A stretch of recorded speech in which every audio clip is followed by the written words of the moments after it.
पर निंदा सुन श्रवण मलिन, बचाना चाहिए श्रवणेंद्रिय को। जहां किसी की निंदा हो, अब तो शौक है इस बात का, निंदा करने का और सुनने का एक व्यसन है।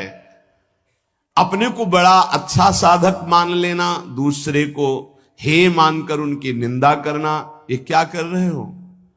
अपने जीवन को गर्त में गिरा रहे हो। पर निंदा के किए ते आवत नहीं कछु हाथ, मूर्ख पर्वत पाप को ले चल अपने साथ। बचन दोष पर गाए, दूसरों के विषय की चर्चा करने का समय कैसे मिलता है लोगों को?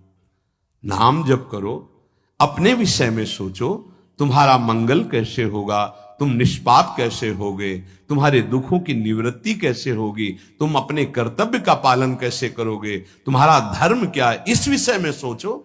दूसरों के विषय में बोलने की हमारे पास समय वृत्ति कैसे है? न तो वृत्ति होनी चाहिए न समय।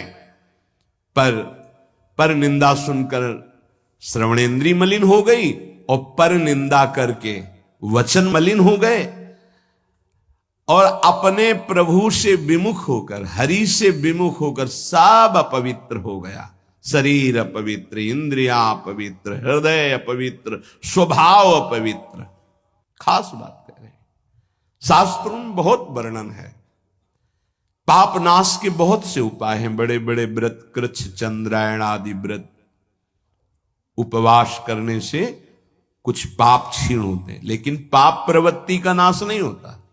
शास्त्र ज्ञान भी पाप निवृत्ति का उपाय है, तपस्या भी, बड़े उपाय शास्त्रों में वर्णन की। पाप नष्ट का गोस्वामी जी कह रहे, भगवान के अनुराग के बिना, भगवत प्रेम के बिना जड़ मूल से हृदय निष्पाप नहीं होता।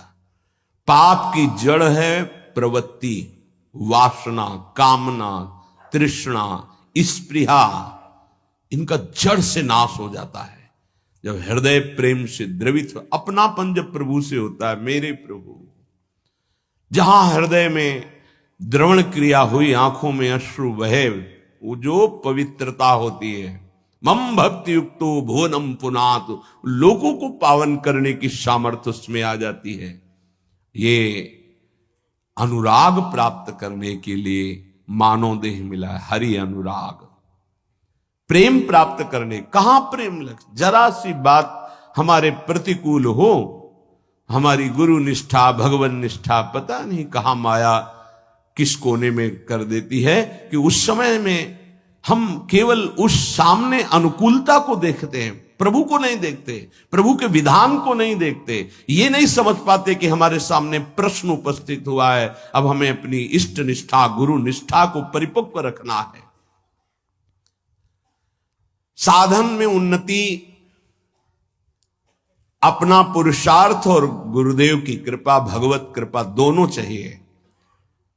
अगर पुरुषार्थ नहीं करोगे तो कृपा है उसका स्वाद नहीं ले पाओगे। कृपा रसोई बना करके सामने रख देना थाल, पुरुषार्थ उसे पाना।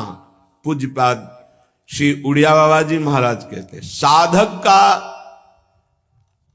प्रयास और भगवान गुरुदेव की कृपा, ये दोनों सिद्धावस्था की प्राप्ति में अत्यंत आवश्यक हैं।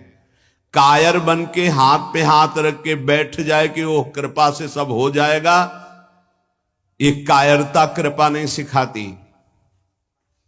ये कायरता है। पुरुषार्थ जितना हम में अध्यात्म बल है उसके अनुसार हम चल रहे, बकाया सब कृपा से हो जाएगा, पक्का हो जाएगा। मन क्रम वचन छाड़ी चतुराई और भजत कृपा करिहे रघुराई। मन से, वचन से, कर्म से ये चतुरता छोड़ो, अब सब कृपा से हो जाएगा। तो तुम प्रमाद करो और तुम्हारे ऊपर कृपा का प्रभाव जागृत हो जाए, ऐसा कभी नहीं देखा गया। जितना आप में सामर्थ्य मिली उसको लगाओ, शेष चिंता मत करो, कृपा पूरी कर देगी, पर आपको लगना होगा।